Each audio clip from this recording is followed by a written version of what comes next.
Saudara-saudari terkasih, apakah saudara sudah memulai hari ini dengan penuh sukacita dan punya niat untuk berbuat baik meskipun kecil?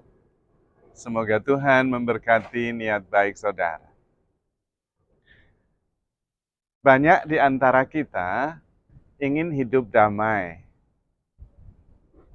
ingin hidup dalam sukacita, dan juga sejahtera.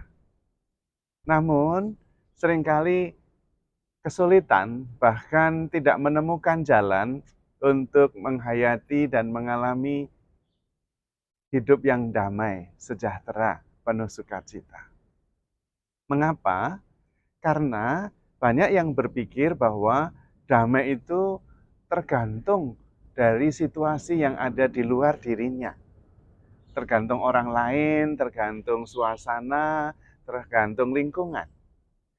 Kalau orang di sekitarnya tidak reseh, tidak menimbulkan banyak masalah, maka dia bisa damai. Kalau lingkungannya tidak menimbulkan persoalan, maka dia baru bisa hidup damai. Tapi menurut saya, itu tidak pernah akan terjadi. Pertama, kita tidak bisa mengontrol dan mengendalikan orang yang ada di sekitar kita.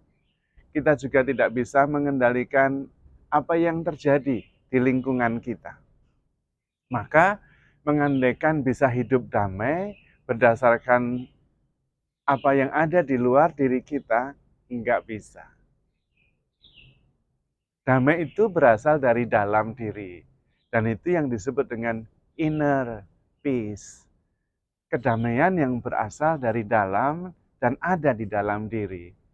Tidak masalah apa yang terjadi di luar diri kita.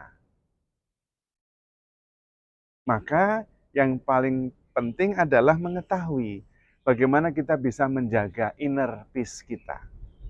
Damai yang tidak bisa diambil oleh dunia ini. Itu bahasa dari Tuhan Yesus. Damaiku yang kuberikan kepadamu bukan damai yang berasal dari dunia. Nah, persoalannya apa itu maksudnya?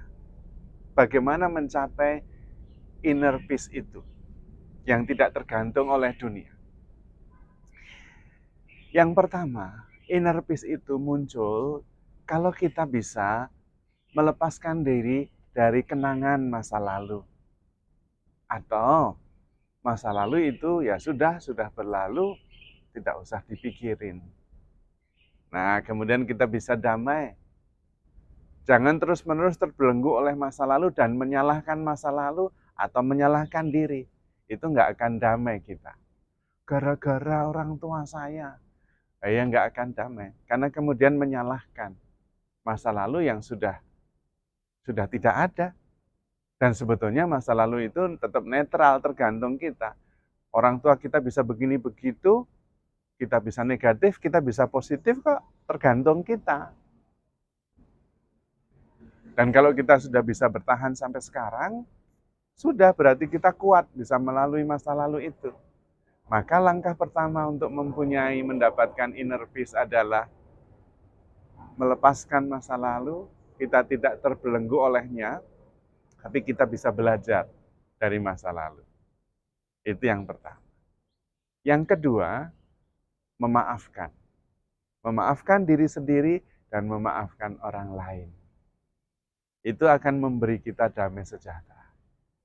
Diri kita ini berbuat baik tapi juga berbuat salah. Namanya manusia. Terima dua-duanya dengan rendah hati. Ampuni juga, maafkan juga diri sendiri. Dari memaafkan diri sendiri itu justru kita memperoleh kekuatan untuk melangkah hidup lebih baik, tidak mengulangi kesalahan yang sama. Juga mengampuni, memaafkan orang lain, itu juga akan memberi damai di dalam hati kita. Karena kita tidak bisa mengendalikan orang lain, lebih baik kita melepaskan rasa sakit, rasa pahit, gara-gara orang lain yang melakukan sesuatu yang menyakitkan. Dengan mengampuni, dengan melepaskan. Bukan demi orang itu, tapi demi inner peace di dalam batin kita. Kemudian langkah yang ketiga adalah melakukan apa yang sungguh-sungguh saya sukai. Sungguh-sungguh passionate.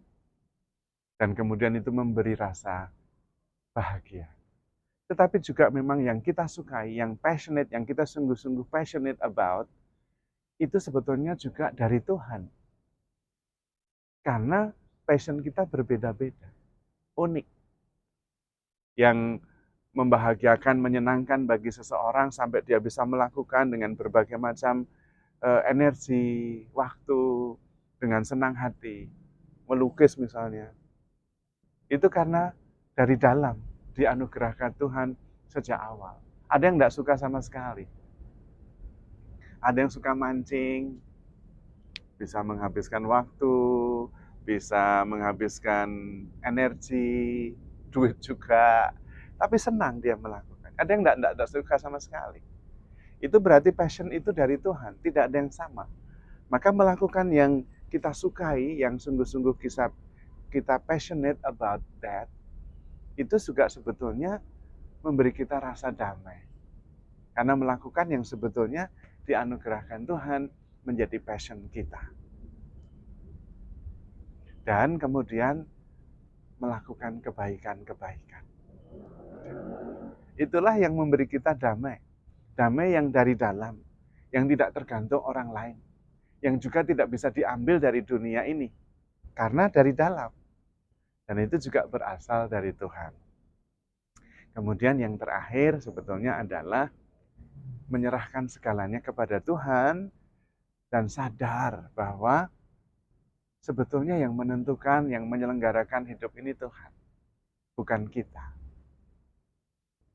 Kita melakukan yang terbaik, kita bersyukur boleh dilibatkan dalam sebuah peristiwa dan memberi yang terbaik yang kita bisa dalam setiap peristiwa karena percaya bahwa Tuhan yang menyelenggarakan kehidupan ini, tetapi kita dipercaya oleh Tuhan untuk ambil bagian dalam peristiwa itu.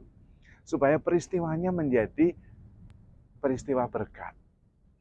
Dan kita dilibatkan membawa berkat di situ. Maka bersyukur. Dan kemudian hati kita menjadi lebih damai. Nah, kalau kita kemudian mengerti caranya untuk mempunyai hidup damai, inner peace, dan kita bisa mengusahakannya, maka kita bisa. Tetapi kalau kita tidak tahu, dan damainya tergantung di luar kita yang kita tidak bisa mengendalikan, lah bagaimana kita bisa memperoleh inner peace, damai itu? Ya nggak bisa. Maka mari kita belajar. Belajar untuk mengetahui beberapa cara untuk memperoleh inner peace itu. Mudah-mudahan dengan beberapa tips sederhana, kita bisa menjalani dan menghayati hidup yang penuh damai sejahtera. Karena kita begitu dikasih oleh Tuhan. Maka saudara-saudari terkasih, handle yourself with care because you are loved. Tuhan memberkati.